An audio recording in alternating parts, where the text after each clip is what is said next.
그러니까 그런 또 메리트는 있습니다. 한국과는 다르게. 그러나 이런 단점들이 있기 때문에 과연 내가 이 단점을 그대로 안고 그냥 잘못하면 망할 수도 있는데 이렇게 갈 거냐, 아니면 그럼에도 불구하고 이런 메리트가 있는 미국 유학이니까 한번 제대로 도전을 해볼 거냐, 그러면 어떤 준비들이 필요할 거냐 라는 거를 사전에 충분히 고민을 하셔야 돼요. 취업이라고 하면 간단합니다. 취업이라는 거는 개인하고 회사하고 미팅을 해서 개인이 그 회사 가서 일하고 싶고 회사도 어느 정도의 일정 수준의 연봉을 주고 이 사람을 뽑고 싶어서 협의가 되면 그게 취업이죠. 네. 뭐 미국이든 한국이든 똑같습니다. 그런데 한국과는 조금 다르게 미국에서의 취업이라고 하는 것은 미국 회사가 요구하는 개인의 경력들이 또는 개인의 능력들이 좀 다르고, 또 미국만이 갖고 있는 그런 취업 시스템이 한국과 좀 다르기 때문에 이런 부분들에 대해서 준비를 좀 특별히 해야 되는 것들이 있는 거죠. 그래서 이제 오늘은 유학생들의 미국 취업에 대한 것을 좀 포커스로 맞출 거니까, 그럼 미국에서 신입사원들의 취업이 한국과 조금 차이점 나는 것들이 어떤 것들이 있겠느냐. 일단은 말씀드렸듯이 개인이 능력이 있어야 되는데, 한국에서 취업할 때 가장 중요한 개인 능력이라고 한다면 뭐가 있을까요? 한국에서 취업한다 신입사원들이, 네? 학점도 중요하고요. 또 뭐가 중요할까요? 학교가 중요하죠. 뭐 우리가 일단 대한민국은 좋은 대학 보내면 부모님이 할 거는 다 했다 이런 어떤 느낌이 있잖아요. 그러니까 어쨌든 12년 동안 아이를 잘 또 학생도 열심히 해서 서울대학교 갔어. 그러면 이제 어느 정도 끝난 거란 말이에요. 이제 나머지는 알아서 해라. 그러니까 이제 우리나라도 그렇고 일본도 그렇고 굉장히 이 학교에 대한 그런 비중이 굉장히 높은 편인 거죠. 물론 미국도 좋고 유명하고 뭐 그런 명문대가 중요하지 않다는 것은 아니지만 취업 사이드에서 보자면 한국과는 큰 차이가 좀 있더라. 그래서 한국은 우리 말씀하셨듯이 학교 중요하고 또 학점 중요하고 또 심지어 한국은 또 외모도 조금 중요한 부분들이 있는 경우들도 있어요. 왜냐면 사진을 붙이고 한국은 이력서에 심지어 어떤 직업들 같은 경우에는 또 부모님들의 어떤 그런 것도 보는 경우들도 있고 가정 환경도 보는 경우도 있고 그런데 미국 같은 경우에는 어떻게 보면은 취업 사이드에서 신입사원들을 뿐만 아니라 경력직들도 마찬가지지만 제일 중요한 게 무엇일까라고 보면은 학생이 대학교를 다니는 동안에 어떤 전공을 했고 어떤 경험을 해서 우리 회사가 뽑으려고 하는 이 직무와 매칭이 되느냐 안 되느냐, 그거를 가장 중요하게 보더라는 거죠. 그러니까 이게 굉장히 차이점인 것 같아요, 여전히. 그러니까는 우리는 일단 똑똑한 학생을 먼저 뽑아서 최대한 우리 회사에 맞게 조금 이렇게 교육도 시키고 그런 부분들에 아직도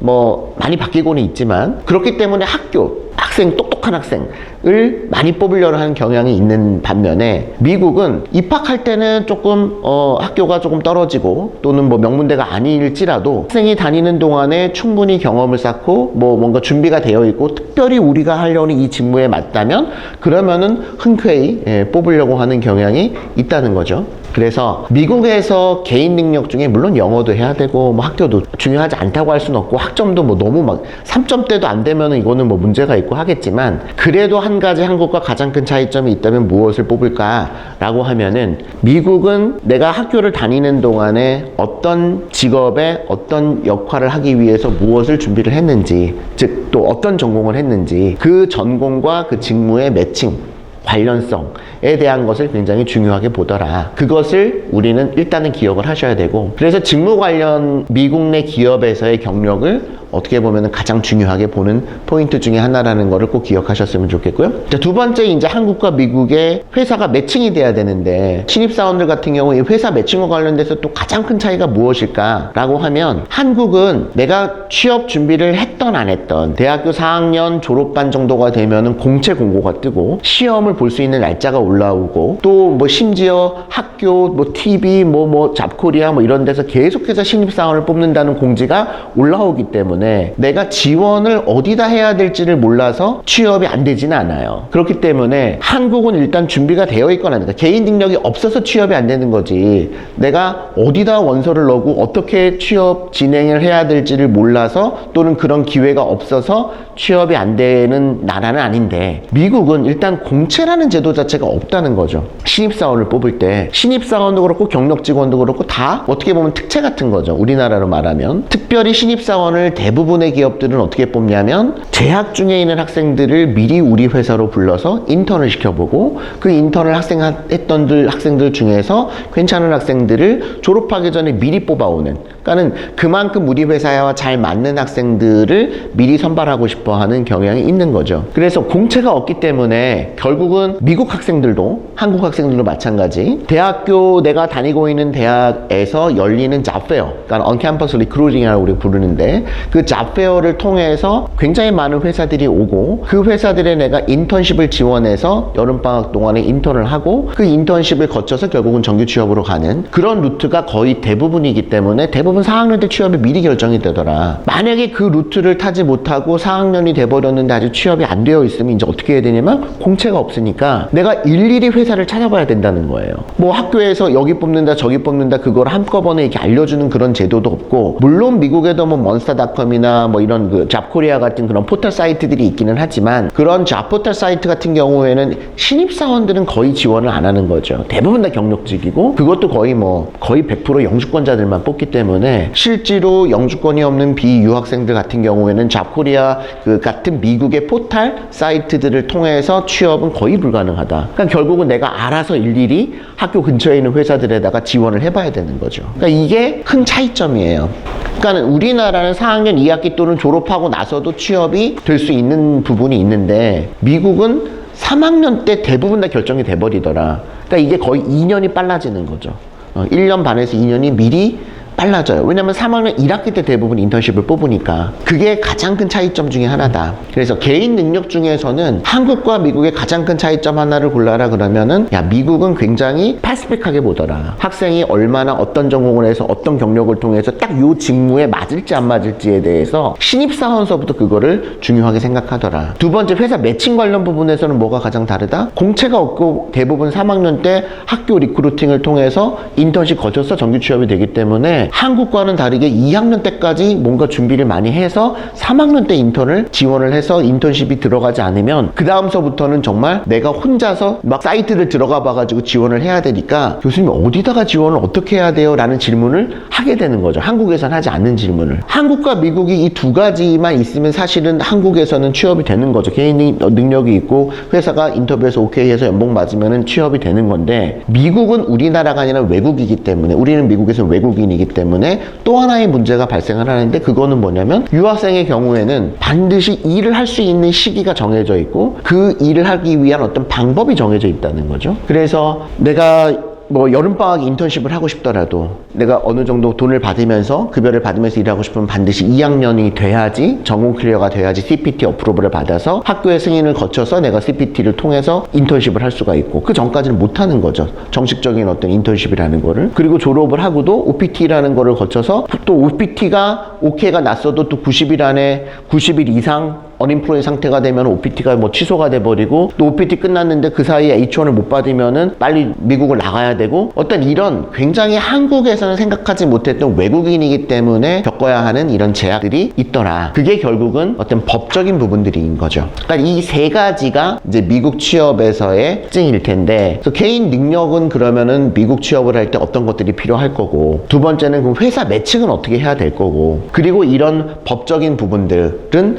어떻게 해결을 해야 될 건가. 요 세 가지가 결국은 우리가 미국에서 취업할 때 가장 신경 써야 될 부분이다. 자, 그래서 이제 하나하나 좀 설명을 드리려고 하는데요. 한국 유학생, 그러니까 외국인이 미국에서 취업하기 위해서 필수사항은 앞에도 이제 간단히 설명을 드렸지만, 미국인도 그렇고 한국인도 그렇고 취업을 하기 위해서는 개인 능력이 필요한 거죠. 네. 그러니까 기본적인 취업의 요건은 갖춰야 되는 거고요. 또 하나 이제 외국인들 를 채용을 꺼리는 어떤 부분들이 꽤 있습니다. 그러니까는 대한민국도 그럴 거 아닙니까? 중국 사람이나 또는 외국 사람들의 취업을 막는 부분들이 많이 있을 거예요. 또 만약에 또 미국인들이 굉장히 인기가 많은 직업들, 그런 부분은 사실은 취업하기가 좀 어려운 부분이 있는 거죠. 그러니까는 훨씬 더 많은 경력과 능력을 갖춰야 되는 거예요. 개인 능력을. 예, 한국 같으면은 그냥 다 똑같으니까 내가 쟤보다 스펙이 좋고 능력이 좋으면은 취업이 되는 건데, 미국은 우리가 외국인이기 때문에 똑같은 능력을 갖추고 있는 경우에는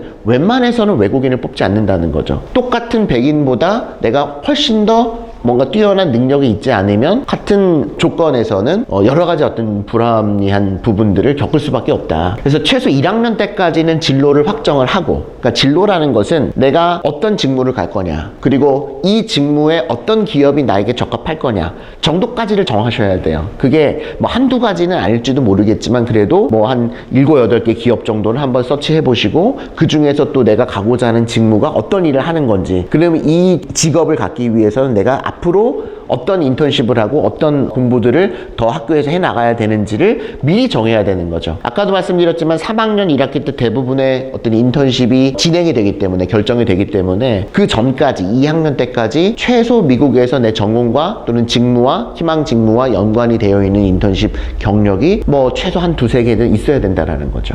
그래야 이게 인터뷰가 잡힐 수가 있어요. 인턴십을 위한 인터뷰가 잡힐 수가 있는 거죠. 그래서 입학 전부터 2학년 때까지는 근데 대부분 학점 관리하고 학교 적응하는 하고 사실은 취업 준비를 못 하더라는 거죠. 학생들이 놀아서 몰라서가 아니라 시간이 없는 거예요. 시간이 없어요. 그래서 근데 미국 학생들은 뭐가 가능하냐면 한 2학년 끝나고 1년 휴학해요. 그리고 아버지가 소개시켜준 회사 가서 한 6개월 일하고 또 다른 회사 그 경력 보태가지고 다른 회사 가서 또 6개월 일하고 이런 게 가능한데, 일단 우리 유학생들은 휴학이 불가능해요. 계속 학교를 다니고 있어야지만 미국 체류가 가능하기 때문에 결국은 인턴할 수 있는 기간은 여름방학밖에 없는데, 그나마 그 여름방학 때 인턴 하려고 하면은 미국 친구들은 뭐가 있어요? 네트워크가 좋잖아요. 그러니까 아버지 친구 회사, 뭐 어머니 아는 회사, 뭐 우리 형님이 알던 회사, 뭐 이런 회사에다가 리퍼럴을 많이 해준단 말이죠. 혹시 학교 리크루팅에서 내가 기회를 못 잡으면. 그런데 이제 우리는 이 네트워크가 워낙에 부족하니까, 뭐 아버님이 안다고 해도 대부분 다 한국 분들이시니까 그렇게 진짜 우리나라 유학생들이 가서 일하고 싶은 글로벌 기업의 네트워크는 거의 없단 말이에요. 많지 않단 말이에요. 그러니까는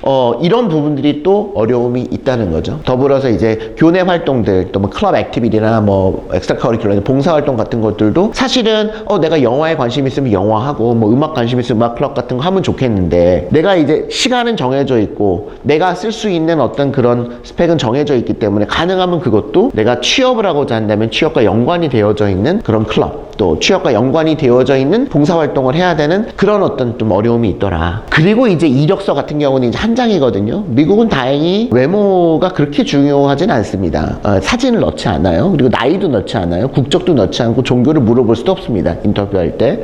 그렇기 때문에 한 장에다가 내가 이력을 다 넣는데, 그 이력에서 가장 중요한 것은 경력 부분이에요. work experience. 그 부분이 사실은 리크루터가 가장 유심히 보는 부분이죠. 그거하고 이제 학점하고 학교 뭐 이 정도일 거고, 물론 이제 뭐 자기 취미 같은 거 넣을 때 뭐 우연히 뭐 그 내 인터뷰하는 친구가 뭐 야구를 좋아하는데 내가 야구 선수였다든지 뭐 이러면은 이제 인터뷰가 조금 더 원활하게 될 수는 있겠지만, 실제로 가장 리크루터들이나 회사에서 중요하게 보는 것은 어떤 일을 했는지, 1학년 때 2학년 때 또 어떤 공부를 어떻게 열심히 했는지를 보겠다라는 거죠. 그거를 준비를 해야 되고, 사실 그거는 1학년 전서부터 이력서가 만들어져 있는 게 좋습니다. 그렇게 만들어 봐야 내가 이력을 이렇게 채워나가야 되는구나라는 거를 학교 입학할 때부터 신경을 쓰고 있어야 되는 거죠. 그거를 만들어 가야 돼요. 2년 3년 동안. 그리고 미국 회사에서 요구하는, 기대하는 인터뷰를 준비를 해야 됩니다. 그러니까 한국식 인터뷰가 아니라 미국식 인터뷰인 거죠. 한국식으로 뭐 알아도 모르는 척 가만히 있으면 중간이라고 간다, 이런 식의 인터뷰는 절대 안 됩니다. 그러니까 내가 나를 세일즈하는 거거든요. 그러니까 내가 얼마나 니네 회사에 필요하고 내가 얼마나 똑똑하고 훌륭한 인재인지를 스스로 PR을 해야 되는 부분들. 그러니까 소위 말하는 약간 잘난 척을 해야 되는 거죠.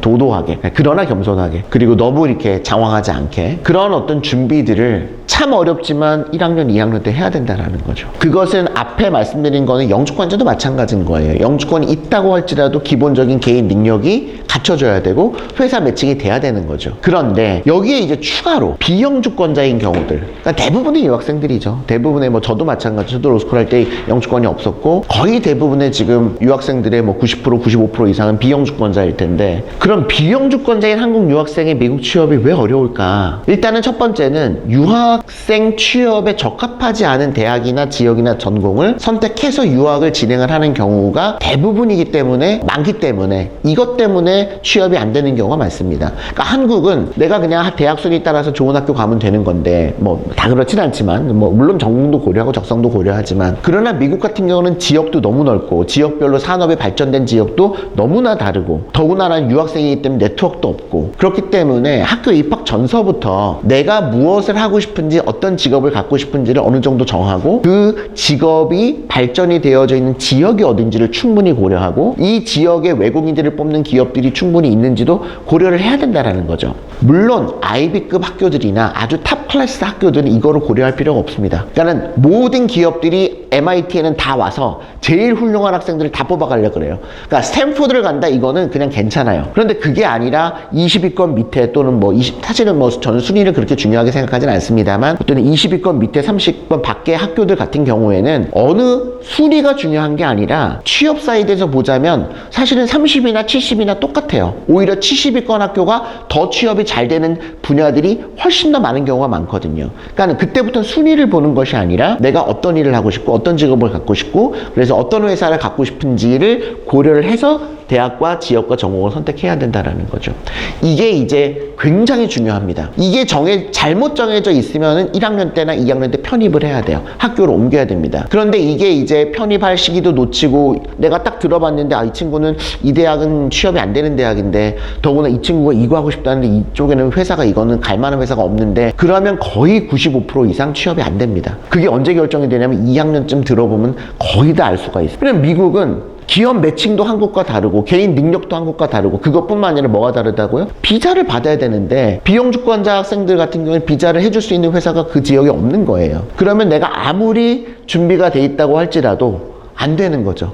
또 전공이 매칭이 돼야지만 취업 비자가 나오는데 내가 아무리 뭐 똑똑하다고 할지라도 이민국에서 그거 인정 안 해주거든요. 너 무슨 전공이야만 보는 거예요. 너 무슨 전공이야? 근데 네가 하려는 이 회사의 이 직무랑 매칭이 돼 안 돼. 이것만 갖고 결국은 취업비자 발급 여부를 결정하는 거기 때문에 비영주권자 유학생인 경우에는 그만큼 전공이 중요하다는 거죠. 전공하고 내가 나중에 직업하고 매칭이 안 되면 내가 아무리 능력이 있어도 자격증이 있어도 심지어 미국에서 나를 인터뷰해가지고 회사가 나를 뽑고 싶어도 회사가 뽑고 싶어도 못 뽑는 거예요. 비자가 안 나오기 때문에 취업비자를 발급을 할 수가 없기 때문에 그래서 그런 부분들 그래서 H-1B 취업비자 발급이 가능한 직무를 택해야 된다. 비영주권자들은 그리고 그거에 그 직업에 맞는 전공을 선택해야 된다.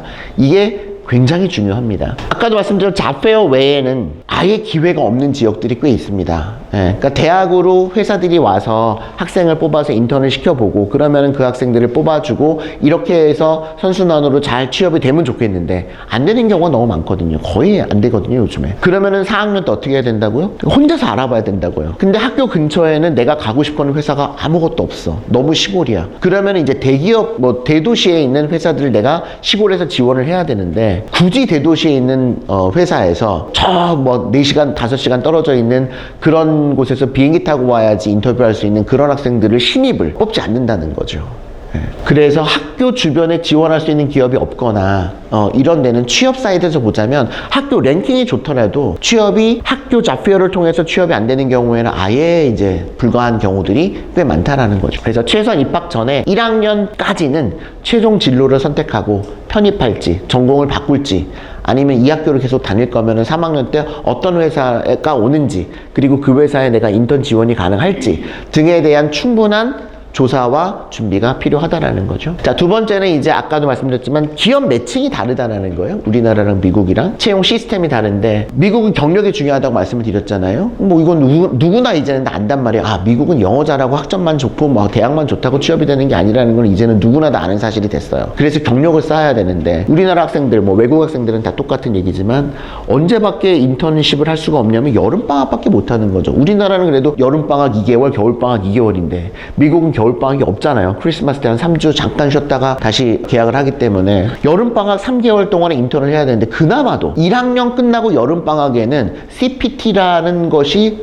거의 대부분의 대학들에선 인정을 해주지 않는단 말이에요. 그러니까 CPT를 내가 어프로벌 받아야 내가 소셜 시큐리티 넘버를 받고 그게 있어야 기업에 가서 내가 급여를 받으면서 돈을 일을 할 수가 있는데 1학년까지 아직 전공이 미국은 안전하게 클리어가 되지 않은 상태가 거의 대부분이니까 CPT가 안 나와요. 그러면 내가 회사에서 일을 시키고 싶어도 못 시키는 거예요. 잘못하면 불법이 돼버리니까, 무급이라고 할지라도. 그렇기 때문에 1학년 때 여름에 미국에서 인턴을 하고 싶어도 못하는 경우가, 법적으로 못하는 경우가 꽤 많이 있는 거죠. 그러다 보니 2학년 여름방학에 이제 CPT를 통해서 여름방학 인턴십을 해야 되는데, 그때까지 경력이 하나도 없는 학생들을 2학년 여름방학 때 뽑아줄 만한 회사가 점점 없어져요. 거의 없습니다. 왜냐면 미국 애들은 1학년 때도 했고 고등학교 때도 했고 이미 아빠 친구 뭐 엄마 누구 아는 사람 고등학교 때 뭐 해가지고 경력이 너무 많아요. 생각보다. 아니 무슨 2학년 학생이 경력이 막 서너 개씩 있나 이렇게 생각할 정도로 그만큼 이게 습관화되어져 있는 거죠. 일상화되어져 있는 경우가 좀 많이 있는 편입니다. 뭐 다 그렇진 않겠지만. 그런데 이제 우리는 그때 가서 처음 이제 인턴을 하려고 하나 보니 안 뽑아주는 거예요. 그런데 이제 취업이 언제 결정되냐면 바로 이제 그 인턴 끝나고 3학년 1학기 들어가자마자 이제 그때 가을에 9월 10월에 이제 회사들이 학교로 와서 뭐 자기네 회사 소개도 하고 그다음에 이제 실제로 인터뷰해갖고 인턴십을 뽑기 시작한단 말이에요. 근데 그때 내가 이력서를 넣어서 뭔가 인터뷰가 잡히려면 아까도 말씀드렸지 요즘 유학생들 같은 경우에 최소한 2-3개 이상 경력이 붙어 있어야 그래도 인터뷰가 잡히는데 2학년 때 여름방학 때 결국은 또 인턴을 못하고 나면 이력서에 워크 익스피리언스가 아무것도 없는 거예요. 있어 봐야 뭐 학교에서 교수님이랑 프로젝트 했다든지 뭐 학교 라이브러리에서 일했다든지. 근데 이런 건 경력으로 보통 보지 않거든요. 미국 그 기업들 같은 경우에. 학교 내에서 한 거는 없는 것보다는 낫겠지만 미국 기업들이 보고자 하는 것은 실제로 학교 밖에서 어떤 회사에서 어떤 일을 했는지를 보고 싶은 거예요. 인턴십이라고 할지라도 무급이라고 할지라도. 그런 것들이 이제 제약이 많더라. 그래서 1학년 여름방학은 CPT가 불가하고 CPT 첫 인턴이 보통 2학년 여름방학인데 이때 인턴십을 제대로 된 회사에서 하고 싶자 하면 그 전에 어떤 수단과 방법을 가리지 않더라도 내가 경력을 좀 만들어야 된다는 거죠. 그것도 미국 경력을 만드셔야 됩니다. 한국 경력은 필요 없고. 아까도 말씀드린 휴학이 안 돼요. 네, 휴학이. 이것도 굉장히 큰 안 좋은 것 중에 하나인 거죠. 그러니까 미국 학생들은 4년을 스트레이트 해가지고 졸업하는 학생들보다는 중간에 조금 휴학하고 또 경력도 쌓고 뭐 이런 어떤 그 여유가 있는데 우리나라 학생은 학교를 다니거나 아니면은 미국을 떠나거나 둘 중에 하나잖아요. 그러니까는 휴학이 안 되니까 여름방학 때밖에 못하는데 1학년 못해 2학년 한 번, 3학년 한 번 졸업이란 말이에요. 그러니까 2번 제대로 인턴할 수 있는 기회 있고 그리고 나서 졸업이니까 이게 참 어려운 거죠. 그래서 그렇기 때문에 입학하기 전에 뭔가를 정해놔야 된다는 거예요. 되게 어렵지만 계속 반복되지만 입학하기 전에 학교만 정하는 게 아니라 내가 어떤 일을 할지 어떤 회사를 가고 싶은지가 어느 정도 정해져 있어야 입학 전서부터 요즘 이제 리모트로도 온라인으로도 인턴을 할 수가 있으니까 한국에서도 미국 기업들하고 작은 기업이라도 인턴을 한번 해보고 1학년 여름방학에도 혹시 이제 CPT가 안 되면은 뭐 한국에 와서라도 인턴을 해보고 온라인으로 해도 그렇게 해서 미국 경력을 쌓아가다 보면은 2학년 때는 정식으로 앞에 있는 경력들을 기초로 해서 미국 현지에서 꼭 인턴을 해야 됩니다. 그렇게 해서 이력서에 한 3개 정도의 경력이 붙는 거예요. 그러면 3학년 1학기 때 인터뷰가 잡힐 확률이 조금 더 높아지는 거죠. 그렇게 해야 그래도 인터뷰가 잡힐 수가 있다는 겁니다. 자, 그런데 이제 요즘의 문제는 또 뭐냐면 이 기업 매칭까지는 오케이.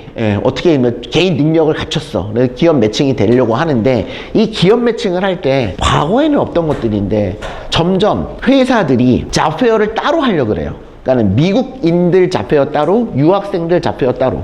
이런 학교들이 점점 늘어나고 있어요. 우리가 이게 좋을 것 같잖아요? 근데 전혀 좋지가 않아요. 그러니까 미국인들이 하는 잡페어에는 한 100개 기업이 온다면 외국인들이 지원할 수 있는 회사에는 한 20개, 30밖에 이제 안 오는 거예요. 그러니까 그만큼 이제 아예 지원을 안 받겠다라는 거죠.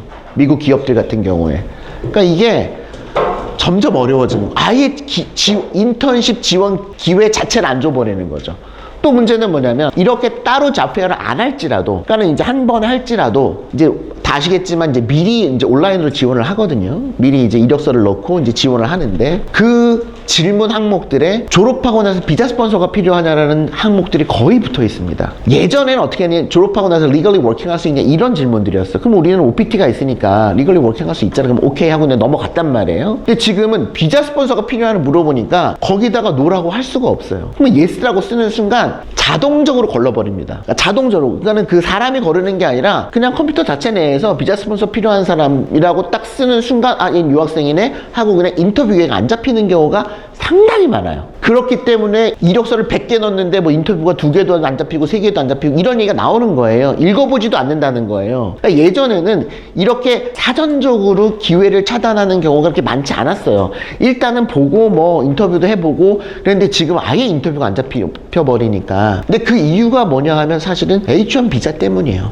H1 비자가 한 2년 전, 3년 전부터 이게 너무 많이 달라져가지고 그래서 이제 문제점인 거죠. 예, 문제점인 거죠. 그러니까 이제 제가 아까 말씀드렸지만 20년 전에 이제 교환교수 가서 학생들 처음 뭐 한 2007년서부터 학생들 이렇게 조금 만나고 그랬었던 것 같은데 그때만 해도 이렇게 문제가 심각하지 않았습니다. 그러니까 비자 그때도 H1B 쿼러는 85,000개였어요. 20년 전에도 85,000명만 뽑아요. 외국인들은. 20년이 지난 현재도 85,000개만 뽑아요. 이제 싱가포르나 칠레 같은 나라들은 별도의 쿼터가 있거든요. 그래서 이 85,000개 안에 안 들어오는데 우리나라도 FTA 하면서 이거 이제 우리나라 쿼터 따로 15,000개 뭐 이렇게 받는다 이런 얘기 있었는데 그 싹 들어가서 없어지고 결국은 여전히 우리나라는 중국, 인도 뭐 다른 나라 외국인들과 똑같이 한 풀에 들어가서 이제 85,000명 안에 들어야 되는 거죠. 근데 한 5년 전, 한 4, 5년 전만 해도 경쟁률이 그때도 높았지만 한 3대1 정도 됐단 말이에요. 이제 85,000개 중에서는 2만 개는 석박사 쿼터예요. 그러니까 이제 미국에서 석사나 박사학위란 친구들 2만 명을 먼저 뽑고 그 중에서 탈락된 학생은 로스쿨 했거나 이제 MBA 학생들이죠. 그리고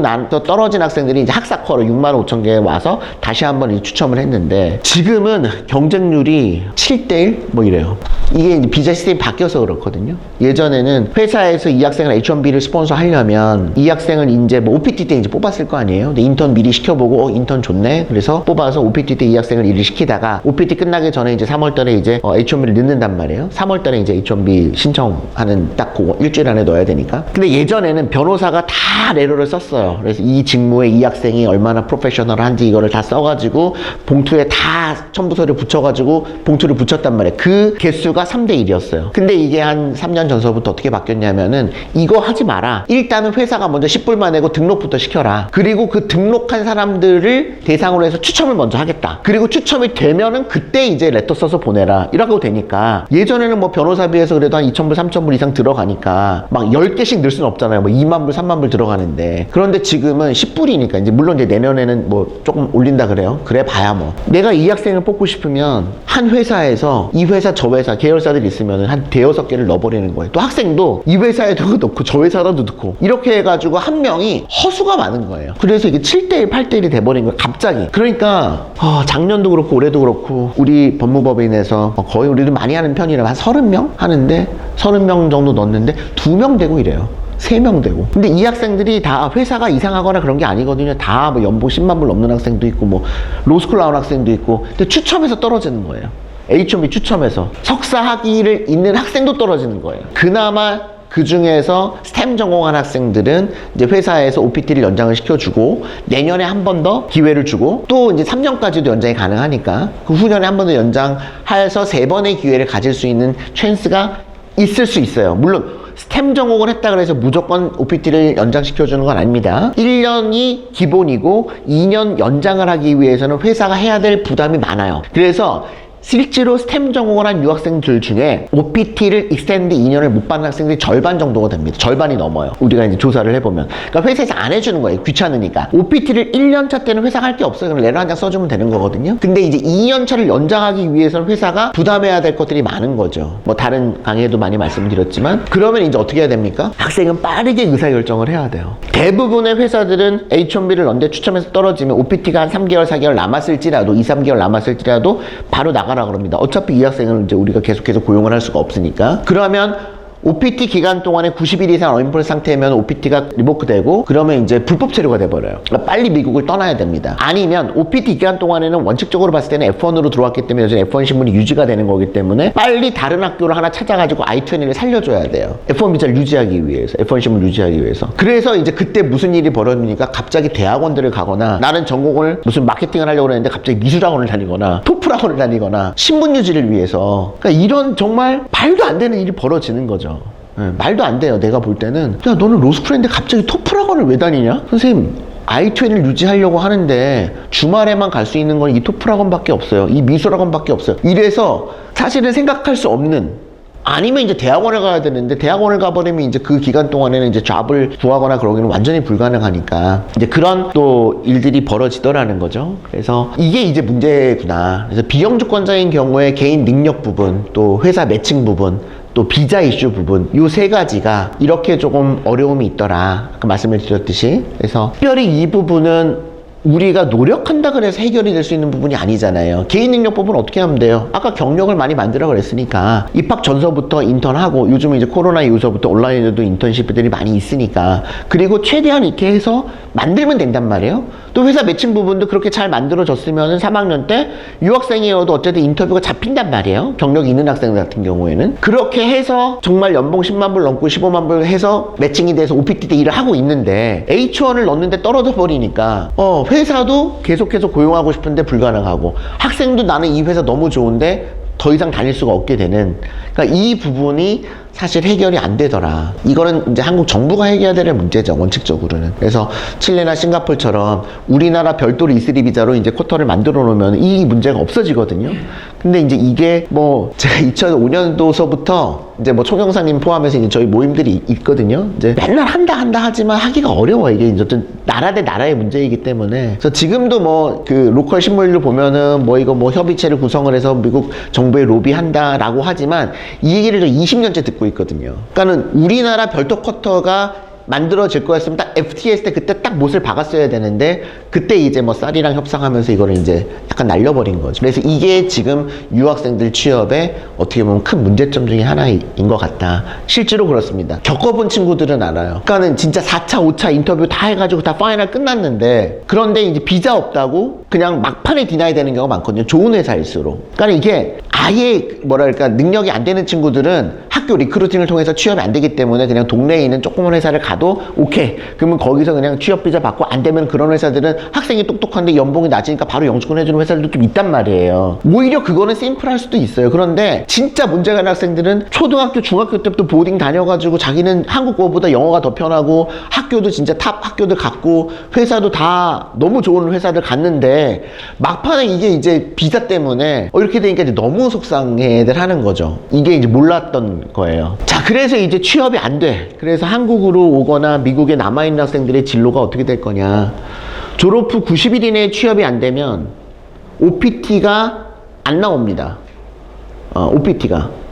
OPT는 뭔지 아시죠? 그죠? Optional Practical Training이라고 해서 내가 졸업하고 나서 기본 1년 동안은 내 전공과 유사한 직무에 가서 일을 돈 받으면서 할 수 있는 그 기간이 인정이 되는 건데, 학위를 한 친구들한테는. 근데 그게 90일, 일을 하다가 실업이 돼서 90일이 넘어가도 OPT가 끊어져 버리고, 이제 졸업을 하고 나서 취업이 안 돼서 90일이 넘어가도 OPT가 원칙적으로 안 나온단 말이에요. 그러면 아까도 말씀드린 어떻게 해야 돼요? 불법 체류가 돼버리니까 빨리 한국으로 들어가야 돼요. 그러니까 외국으로 나가야 돼요. 미국 내에서 체류를 하면 안 됩니다. 그러니까 그 기간을 잘 계산을 해봐야 되는 거죠. OPT를 잘 하고 있고 회사도 일을 잘 하고 마음에 들고 그래서 H1을 지원을 해줬어요. 3월에. 보통 이제 5월 졸업하면은 6월, 7월서부터 일을 시작하고 한 6개월 정도 일하면은 H1 이제 오케이. 그래서 이제 3월 달에 H1이 들어간단 말이에요.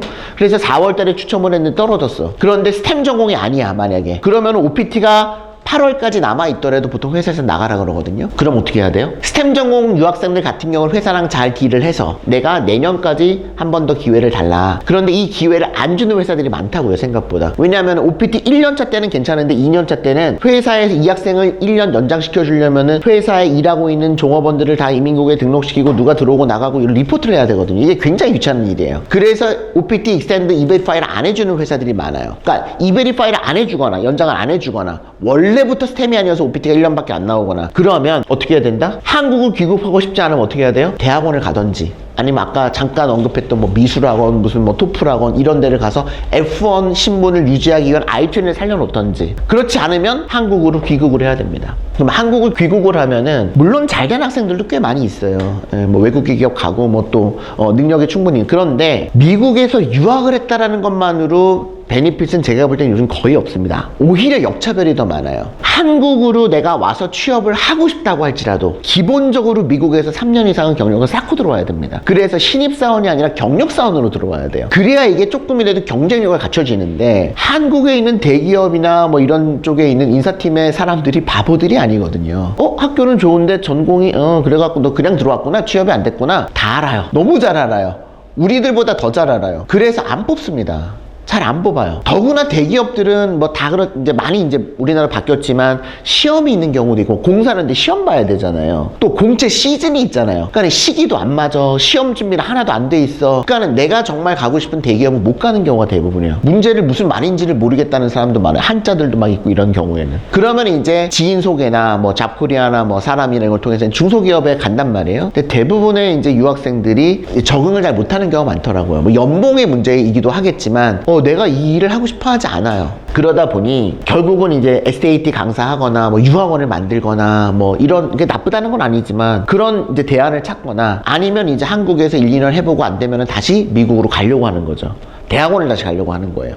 그러면 그때 다시 시작해요. 대학원서부터. 그럼 대학원 가면 취업이 되느냐? 똑같아요. 대학원 들어가자마자 첫 학기에 리크루팅 와서 그때 리크루팅 해서 인턴 잡아야 되는 거고 그때 안 되면은 또 2학년 때 내가 혼자서 알아봐야 되는 거고 경력 없으면 결국 취업 안 되고 그러니까 똑같은 문제가 또 벌어지는 거죠. 그러니까 대학원을 가려고 해도 미리 다 준비를 하고 가야 되는 거예요. 그때는 다 취업 준비가 되고 이력서도 갖춰져 있는 상태에서 가지 않으면 몇몇 아주 특정한 분야를 제외하고는 거의 다 취업이 하기가 어려워질 수가 있다는 거죠. 이게 참 현실이다 라고 저는 말씀드리고 싶습니다. 그래서 미국 유학을 고민하고 계시는 분들이 계시다면 다시 생각해 보라 그래요. 과연 이 길밖에 없습니까? 한국도 지금 참 살기 좋은 나라거든요. 그런데 이제 한국에서 소위 말해서 남들이 박수 쳐줄 만한 대학을 못 갔단 말이에요. 대부분은. 그러니까 이제 미국 유학을 생각하는 경우가 솔직히 많아요. 그러니까 뭐 도피라고 말하기는 좀 그렇지만 어쨌든 또 학생도 보면은 한국에 있는 대학들보다는 미국 가서 잘 될 것 같은 학생들이 생각보다 많습니다. 그리고 미국은 이런 단점이 있지만 좋은 학교를 꼭 안 가더라도 너무 저는 많이 경험을 했거든요. 전문대 가서 잘 경력 만들고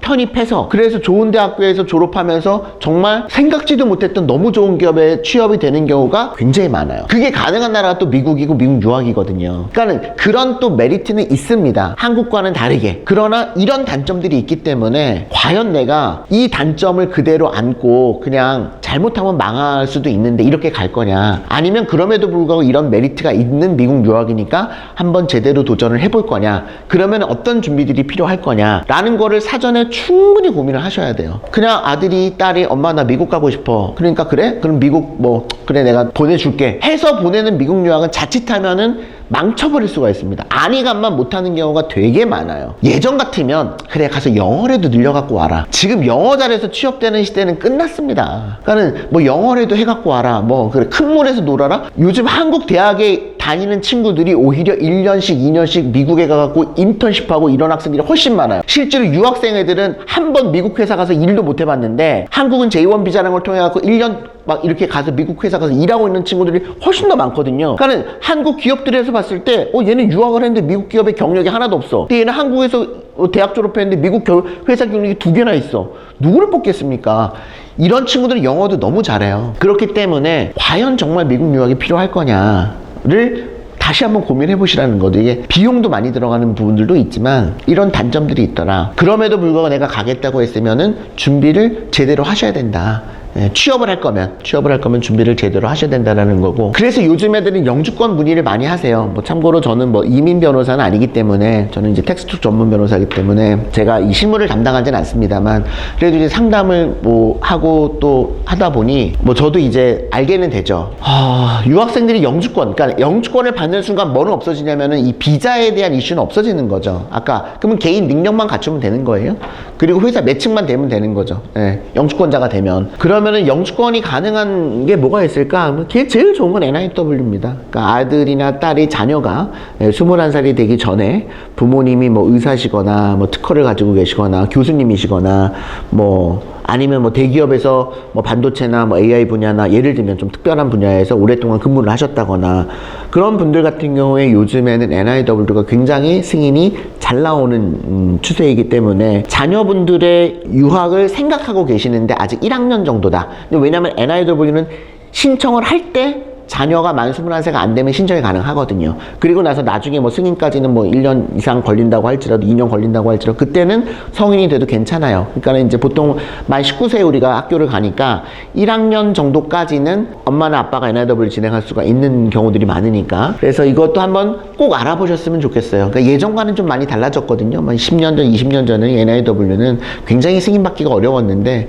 이제 바이든 정부 들어오면서부터 좀 편해지고 이런 케이스도 이제 NIW 승인이 나오는구나라고 저도 깜짝깜짝 놀라는 경우들이 좀 있기 때문에 꼭 한번 알아보셨으면 좋겠고, 그 다음에 이제 EB3죠. EB3 Professional Skilled, Unskilled 이렇게 있는데 원칙적으로 이제 저도 마찬가지였고 이제 취업 비자를 받거나 영주권을 받을 때는 학사학위를 기본으로 합니다. 학사학위를 기본으로 하고 학사학위 내지는 6년 이상의 경력이거든요. 보통 이제 5, 6년 이상 경력이 있으면은 이게 equivalent to bachelor degree가 돼요. 그래서 이제 내가 관련 분야의 경력이 한 5년, 6년 있으면 그러면 내가 전공은 심리학일지라도 내가 뭐 회계사를 하고 싶다 그러는데 내가 회계팀에서 6년 일했다. 그러면 그게 회계학 학사학위로 인정을 받을 수 있거든요. 이제 이밸리에이션 통해 가지고 그렇게 해서 이제 경력이나 학력으로 이제 프로페셔널로 들어가는 경우가 대부분이죠. 유학생들은. 그런데 스킬드라는 것도 있어요. 그래서 보통 2년 경력, 뭐 전문대 졸업하고 2년 경력 뭐 이렇게 있으면은 스킬드로 이제 학사학위가 있어도 스킬드로 들어가는 경우가 좀 있고요. 그러니까 프로페셔널보다 약간 좀 뭐랄까 낮은 그런 직업들이죠. 그리고 이제 비숙련은 언스킬드죠. 그러니까는 뭐 고등학교 졸업을 안 해도 되는, 그러니까 누구나, 그러니까는 이제 일을 할 수 있는 누구나 이제 할 수 있는 그런 잡. 뭐 우리가 예전에 뭐 미나리 같은 영화 보시면 아시겠죠. 뭐 닭공장이라든지 뭐 이런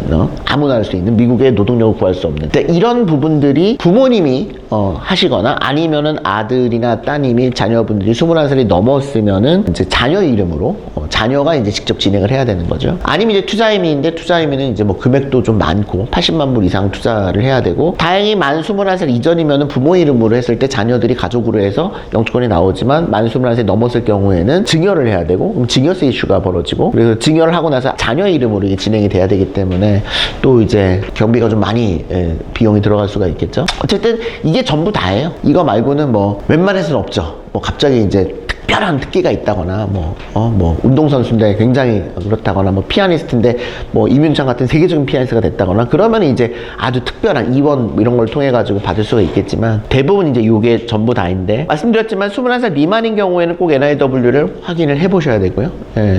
NIW 부모님이 이제 NIW 하는 거죠. 그 다음에 이제 부모님이 이제 F1 비자로 가서 조금 젊은 분들 같은 경우에, 그래서 부모님이 자녀가 21살이 되기 전에 뭐 자녀는 뭐 고등학생이거나 중학생인데 부모님이 뭐 엄마가 가서 뭐 예를 들면 회계사를 해서 영주권을 받아버리면 그러면 이제 자녀들이 다 영주권자가 될 수가 있기 때문에, 아니면 이제 80만 불 투자 이민이죠.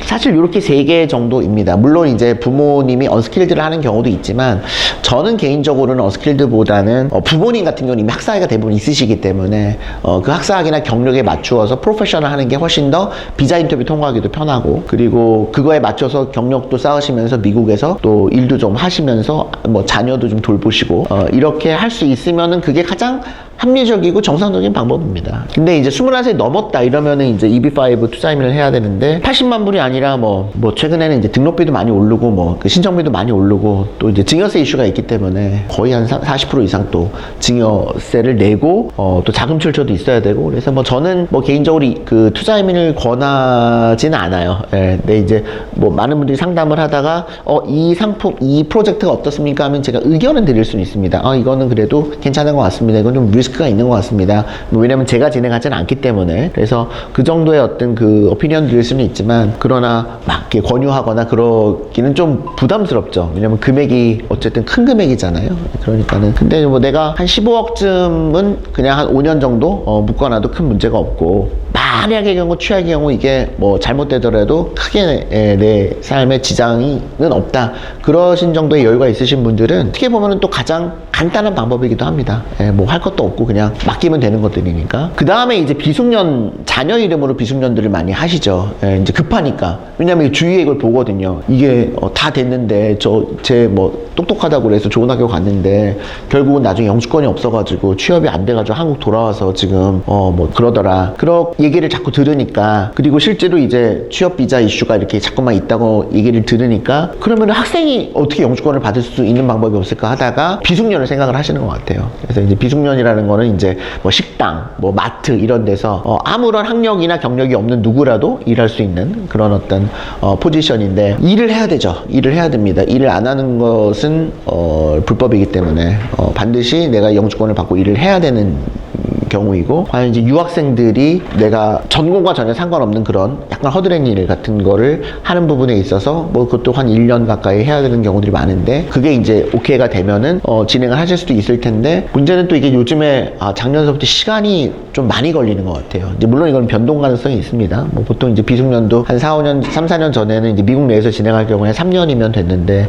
지금은 이제 4년 이상 걸리는 부분들이 있으니까 빨리 진행하지 않으면 이제 대학을 졸업하고 OPT 끝날 때쯤에나 이게 이제 나올 수가 있고, 그러면은 또 이슈들이 있기 때문에 진행하려면 빨리 진행을 하셔야 되고, 또 내가 가능하면은 그 일하는 부분이 내 전공하고 조금 나중에라도 매칭이 될 수 있는 그런 회사나 그런 일과 연관이 되어져 있는 그런 데서 일을 하시는 게, 그러면은 뭐 좋은 거는 그런 건 있어요. 영주권이 나올 거니까, 신청이 되어 있으니까 1학년 때. 그럼 이제 2학년이나 3학년 때 학교로 오는 리크루팅 회사들에다가 내가 지원을 할 때 비자 스폰서가 졸업하고 필요하냐라고 할 때 내가 필요 없다라고 쓸 수 있는 장점은 있습니다. 내가 영주권이 나올 거니까. 거짓말은 아니잖아요. 영주권이 졸업할 때 나올지 OPT 1년차 때 나올지는 모르겠지만 언젠간 나올 거니까 내가 영주권을 취득할 거다라고 자신 있게 쓸 수가 있는 거죠.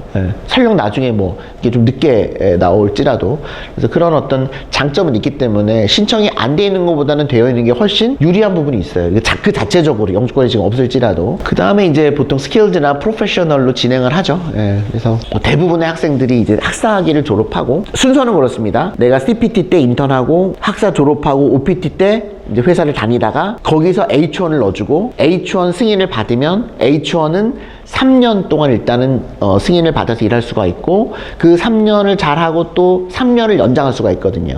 그럼 H1이 총 6년이잖아요. 그 H1 6년 동안에 이제 영주권이 들어가는 겁니다. 중간에. 그러면 이제 H1이 살아있는 동안에만 영주권이 들어가면 내 신분은 계속해서 적법하게 유지가 되거든요. 그러면 뭐 보통은 이제 영주권을 H1B 5년차 때 넣는 경우가 많아요. 5년 끝날 때쯤 해가지고 이제 1년은 남겨놔야 되니까. 그러니까 이게 뭐가 문제냐면, 좋은 회사를 내가 들어갔어요. 예를 들면은 영주권이 없는데 좋은 회사를 들어갔단 말이에요. 뭐 예를 들면 이제 뭐 파이낸스 하는 학생들은, 뭐 예를 들면 회계하는 학생들이 뭐 어디서 하려고 하는데 뭐 KPMG 들어갔다고 가정을 해보죠. 그래서 OPT 때 인턴하고 KPMG에서 오케이 나와가지고 내가 OPT 때 KPMG에서 일하다가 H1을 넣었는데 마침 잘 됐어요. 안 될 수도 있지만, 그럼 안 됐어. 그래서 이제 다행히 내가 스템 전공했어. 내가 CPA를 했지만 뭐 데이터 같은 걸 해가지고 스템이야. 그래 내년에 넣었는데 내년에 됐어. 2년차 때. 그러면 그때부터 이제 H1이 시작이거든요. 근데 벌써 나는 2년차 때 H1 넣었는데, 그러면 이제 나는 어때요? 빨리 영주권이 들어갔으면 좋겠잖아요. 근데 거의 대부분의 큰 회사들은 바로 영주권 안 해줍니다.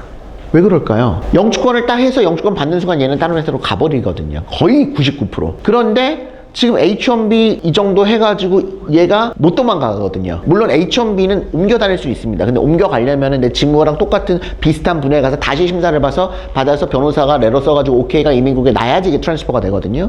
그러니까는 옮겨 가는 거가 법적으로 문제는 없는데, 지금 이 회사가 마음에 들면 그냥 이 회사 계속 다니는 거예요. 회사가 나쁘지 않으니까. 빅4니까 내가 빅4 가고 싶었는데. 그런데 이 친구가 만약에 영주권이 있었으면 어떻게 되냐면 3년차 때 매니저 달면은 100% 옮깁니다. 뭐 100%는 아니지. 한 50% 이상 옮깁니다. 다 옮겨요. 왜냐면 3년 정도 일하고 나면은 저쪽 회사에서 한 2만 불, 3만 불 연봉 더 주고 오라 그러거든요. 그러면 가면 돼요. 근데 나는 아직 H1이야. 그리고 영주권도 없어. 근데 한 1년에서 2년 더 하면 영주권이 여기 들어갈 것 같아. 그럼 계속 다녀요. 2만 불, 3만 불 더 주는 회사 못 가고. 그리고 한 영주권이 한 5년차 때쯤, H1B 5년차 때쯤, 그때쯤 들어갑니다. 그러면 5년 차가 되잖아요. 그러면 저쪽 회사에서 한 5만 불 더 줄 테니까 오라 그래요. 그래도 못 가요. 그리고 나서 영주권이 들어가요, 그때. 그리고 영주권이 한 3년 정도 걸리거든요. 그러니까 지금 그 회사에서는 OPT 때 2년, H1 5년, 영주권 3년 해가지고 10년을 일한 거예요. 아주 잘된 케이스가 이거라는 거예요. 아주 잘된 케이스가. 잘 돼갖고 운이 좋아서 H1도 받았고, 내가 원래 가고 싶었던 회사에 갔고, 빅4에 갔고 해가지고 남들보다 좋은 연봉 받고 해도 영주권이 없기 때문에 무슨 문제가 벌어지느냐? 이직이 안 된다는 거예요, 중간에. 그러면 항상 그 말을 우리 제자들이, 근데 영주권만 있었으면 지금 한 20몇만 불 받는데 지금 제가 15만 불 받네요. 10만 불이 every year 이게 제가 마이너스 나고 있네요. 이 얘기를 해요. 그러니까 이건 우리가 생각하지 못했던 부분이거든요. 내가 잘 돼서 좋은 회사 가서 H1 받고 영주권 받으면 됐지 했는데, 미국은 아시다시피 한 회사 들어가서 그 회사에서 정년퇴임하는 경우는 거의 없거든요. 계속해서 옮겨 다니고 가만히 안 둬요. 한 3년 차에서 5년 차 되잖아요. 계속해서 리크루터들이, 헤드헌터들이 연락 옵니다. 계속해서 링크드인으로 계속 연락 와요. 왜냐면 너 지금 15만 불 받지, 저쪽에서 20만 불 준다는데, 그리고 뭐 더 베니핏 더 준다는데 옮기자. 그러면은 리크루터들이 한 번 옮기면은 보통 한 20%에서 30% 받거든요. 그럼 20만 불짜리 옮기면 자기가 4만 불 받는단 말이야, 커미션으로. 그러니까 가만히 안 놔둬요, 똑똑한 애들은. 근데 못 옮기죠. 영주권 진행 중에는 못 옮기고. 영주권 진행 중에 옮길 수가 없죠. 지금 한 2년 기다리면 영주권 나오는데. 이런 걸 따지니까 빨리 영주권 어떻게든 받고 싶은 거예요, 학생들이. 취업 자체 내에도 약간 문제가 있는데, 우리가 생각했던 잘 루트를 통해서 취업이 됐어도 이게 영주권을 받을 때까지는 약간 문제가 있구나. 문제라기보다는 조금 불이익이 있구나 라는 생각들을 하니까 결혼을 해야 되나? 생각을 진짜로 합니다, 학생들이요. 저도 되게 웃었거든요. 그 방법이 그것밖에 없는 거예요. 그래서 실제로 미국 내에서 결혼으로 영주권 받는 케이스의 25%는 가짜 결혼입니다, 통계적으로. 우리는 상상이 안 되잖아요. 4커플 중에 한 커플은 가짜로 결혼을 해서 영주권을 받으려고 하는 거예요, 통계가. 그러니까 그만큼 미국에서 이 신분 이슈라는 게, 물론 이제 그거는 어쩔 수밖에 없는 게, 왜냐면 불법 체류가 한번 돼버리면 미국 시민권자와의 결혼을 제외하고는 그 신분 회복이 불가능하기 때문에, 그런 경우에 이제 돈 주고 이제 막 그 가짜 결혼을 하는 경우도 있어서 이제 그런 이슈들이 벌어지는데, 그러다 보니 이제 정상적으로, 저 때는 이런 게 없었어요. H1 다 줬고, 석사하면 H1이 떨어진다는 생각 자체는 안 했어요. 그리고 한 1년차, 2년차 되면 당연히 영주권 안 해주면 나 저쪽 로펌으로 갈래? 다 이랬단 말이에요. 그러니까 너무 그냥 빨리 하자 이렇게 하는 분위기였는데, 지금은 그런 분위기가 아니라는 거죠. 그래서 스킬드나 프로페셔널로 진행을 할 수는 있는데, 프로페셔널로 진행을 하려면 어쨌든 회사가 매칭이 돼야 되니까, 또 학사학위를 받아야 되고, 학사학위가 있어서 그 또 전문직으로 직무랑 매칭이 돼야 되고, 그리고 그 영주권 나올 때까지 또 신분이 적법하게 유지가 돼야 되는. 제일 좋은 건 뭐예요? OPT 시작하기 전에 회사가 매칭이 돼버리는 거죠. 그리고 그냥 H1이 아니라 바로 영주권이 진행이 되는 거예요. 영주권은 지금 보통 학사학위자들은 3년 이내에 나오거든요. 그럼 OPT 3년짜리 스템 전공한 학생들은 최소한 H1이 다 떨어지더라도 스템이 끝나기 전까지는, OPT가 끝나기 전까지 영주권이 나오니까. 그러니까 이게 제일 좋아요, 어떻게 보면은. 돈도 뭐 거의 들어가지도 않고 변호사비만 내면 되는 거니까.